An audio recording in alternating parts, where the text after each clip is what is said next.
বিরুদ্ধে আমাদের সংগ্রাম চলছে চলবে। হাত বাদ দিয়ে যারা রাজনীতি করে তাদের বিরুদ্ধে আমাদের সংগ্রাম ভুলবো না, বলছি না, ভুলবো না। কমরেড বিমল সিনহা অমর রহে, অমর রহে, অমর রহে। জিন্দাবাদ, জিন্দাবাদ। জিন্দাবাদ, জিন্দাবাদ। আমার ব্যাগ করে আপনার সুনাম জিন্দাবাদ, জিন্দাবাদ। জিন্দাবাদ, জিন্দাবাদ। সিপিআইএম জিন্দাবাদ। ইনকলাব জিন্দাবাদ। আজকের এই দিনে 1998 ইংরেজিতে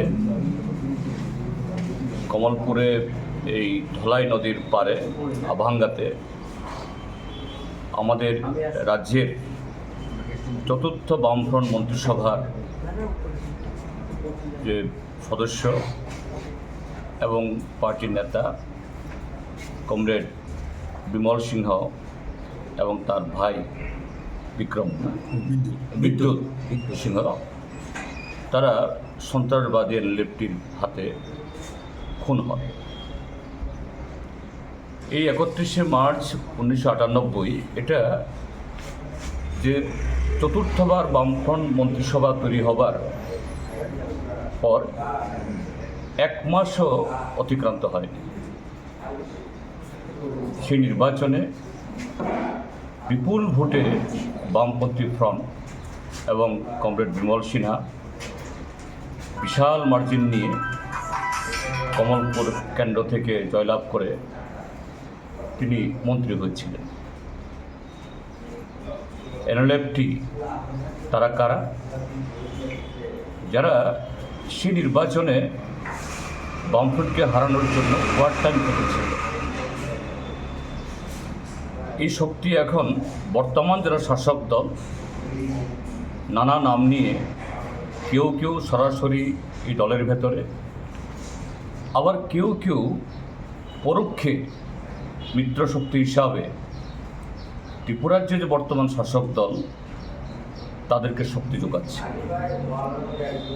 তারা যখন গণতান্ত্রিকভাবে বামপন্থীদের হারাতে পারে না, তখন কোথাও সন্ত্রাসী কার্যকলাপ, কোথাও সাম্প্রদায়িক জিগির, তার সাথে আরও নানাভাবে যে গণতন্ত্রকে জবাই করার জন্য তারা আমাদের রাজ্যসহ সারা ভারতবর্ষে আমরা তাদের যে বর্তমান যে চেহারা আমরা দেখি। তো আজকের দিনে আমরা স্মরণ করছি সেই 98 সাল থেকেই এই দিবসটিকে শুধু সন্ত্রাসবাদ বিরোধী দিবস হিসেবে না, যে গণতন্ত্র প্রসারের যে লড়াই, এই রাজ্যের ট্রাইবেল নন ট্রাইবেল সমস্ত অংশের মানুষের ঐক্য সংহতিকে আরও সুদৃঢ় করার যে লড়াই, সে লড়াইয়ে কমরেড বিমল সিনহা সহ আরও অসংখ্য এরকম প্রথম সারির নেতা জীবন দিয়েছেন।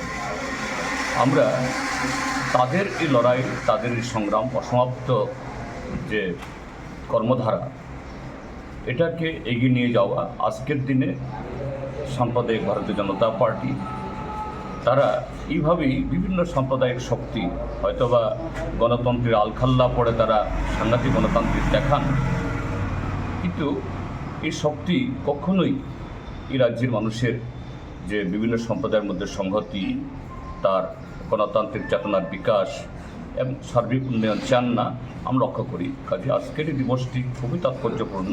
এই দিবসে কমরেড বিমল সিনহা সহ যারা ত্রিপুরাজ্যে এই শপথকে সামনে রেখে আত্মবলিদান দিয়েছেন তাদের সকলকে স্মরণ করছি এবং সন্ত্রাসবাদের বিরুদ্ধেও